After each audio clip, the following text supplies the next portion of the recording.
Episode 11 की शुरुआत में हम देखते हैं जंगशिक जूनियर के मैनेजर यानी अपने बेटे को मारने लगता है। वो उसे बहुत चिल्लाता है। वो कहता है जूनियर इतना बीमार है और तुम उसे बंद करके रख रहे हो। मैनेजर कहता है मैं सब उसकी भलाई के लिए कर रहा हूँ। जूनियर पुलिस स्टेशन जाना चाहता है जहाँ नोएल को अरेस्ट किया गया है।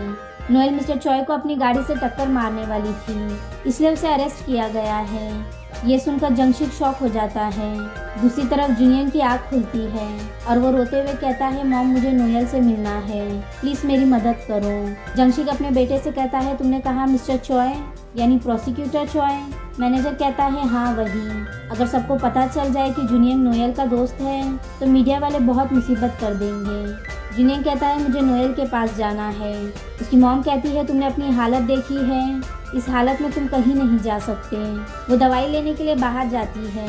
तभी जूनियर कहता है मिस्टर चॉय अगर आप उनके साथ रहती तो वो इतने बुरे आदमी नहीं बनते। अगर आप उन्हें छोड़कर नहीं जाती तो वो सही रास्ते पर होते। ये सब आपकी गलती है। ये कहकर जूनियर रोने लगता है। ये सब सुनकर जंगशिक कमरे में आता है और जूनियर को बहुत चिल्लाने लगता है। जूनियर की मॉम जंगशिक को बाहर जाने कहती है। जंगशिक जूनियर को कहता है अगर तुमने फिर से अपनी मॉम को कुछ गलत कहा तो मैं तुम्हें छोड़ूंगा नहीं। जूनियर की मॉम कहती है मैं दवाई लेकर आ रही हूँ। जूनियर कहता है अगर आपने मेरी मदद नहीं की तो मैं किसी भी तरह नोएल के पास जाऊंगा। ये सुनकर जूनियर की मॉम सीढ़ियों पर ही बैठ जाती है।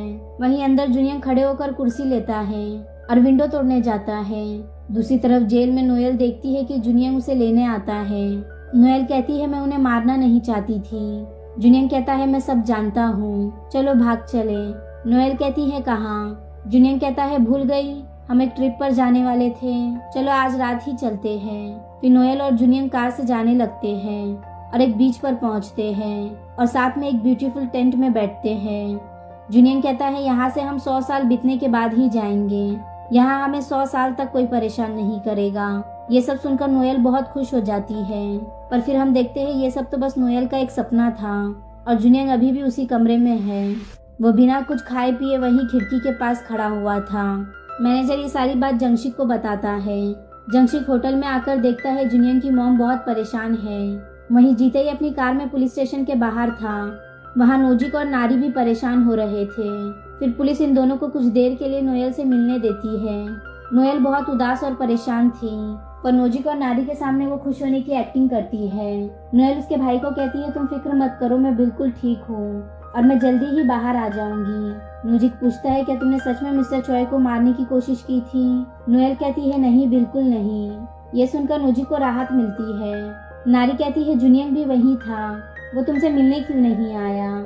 नारी बताती है नोजिक जूनियर के पास गया था पर उसने दरवाजा तक नहीं खोला। नोजिक कहता है हमें किसी की जरूरत नहीं है, मैं सब संभाल लूंगा। ये सुनकर नोएल कहती है तुम अभी बच्चे हो तो चुपचाप स्कूल जाओ। वो झूठ कह देती है कि वैसे भी मुझे जूनियर का कॉल आया था, वो किसी भी वक्त आता ही होगा। थोड़ी बातचीत के बाद नोएल फिर से जेल के अंदर चली जाती है। नोएल खुद से ही बातें करने लगती है। वो कहती है जूनियर कार के अंदर जाओ, वहाँ से बाहर निकलो और यहाँ आओ। पर दूसरी तरफ जूनियर अपने घर पर ही खड़ा था। उसकी मॉम ने खास खाना बनाकर दिया था, जिस खाने के लिए जूनियर सालों से तरस रहा था। वो आज उस खाने के सामने था पर फिर भी जूनियर वो खाना नहीं खाता। वहीं जूनियर की मॉम भी जूनियर की सारी बातों से बहुत परेशान हो गई थी। जूनियर ने कहा था अगर आप मिस्टर चॉय के साथ होती तो वो सही रास्ते पर होते। वहीं जीते ही अपने पापा से नोएल को जेल से बाहर निकालने कहते हैं।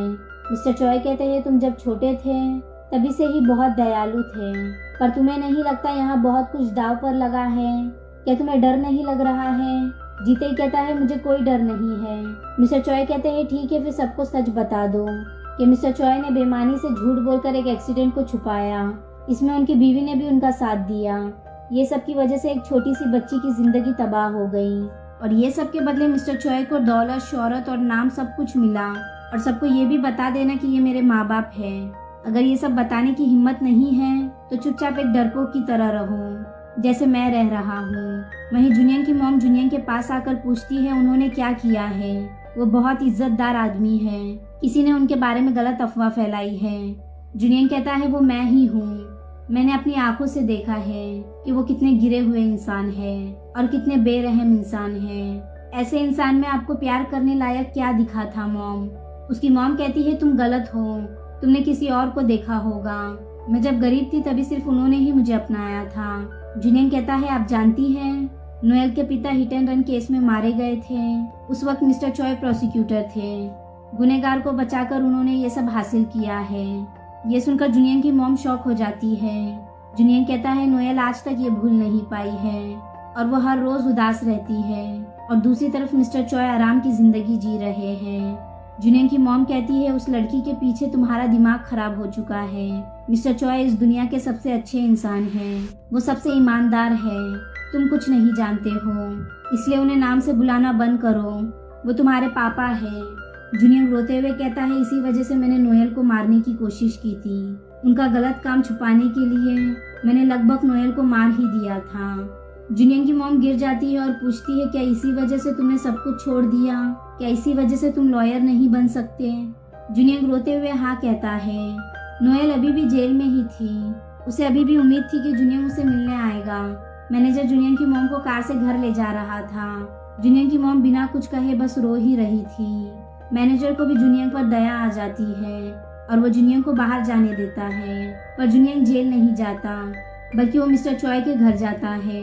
मिस्टर चॉय सोच में पड़ जाते हैं कि जुनियन उनसे मिलने क्यों आया है। वो जुनियन को घर के अंदर ले लेते हैं। मिस्टर चॉय और जुनियन बैठकर बात करते हैं। जुनियन पूछता है आपने नोएल के साथ ऐसा क्यों किया? मिस्टर चॉय कहते हैं उस लड़की ने मुझे मारने की कोशिश की थी। जुनियन कहता है अगर उसे आपको मारना ही होता तो उसे उन 5 सालों में बहुत मौके मिले होते।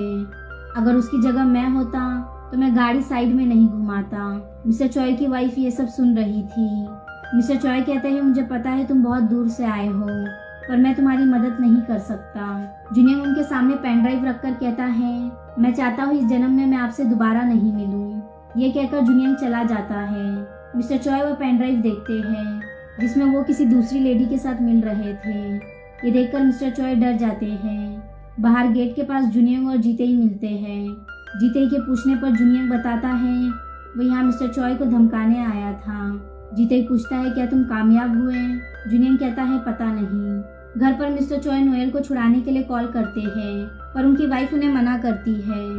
जीतेई गुस्से में अपने कमरे में आता है।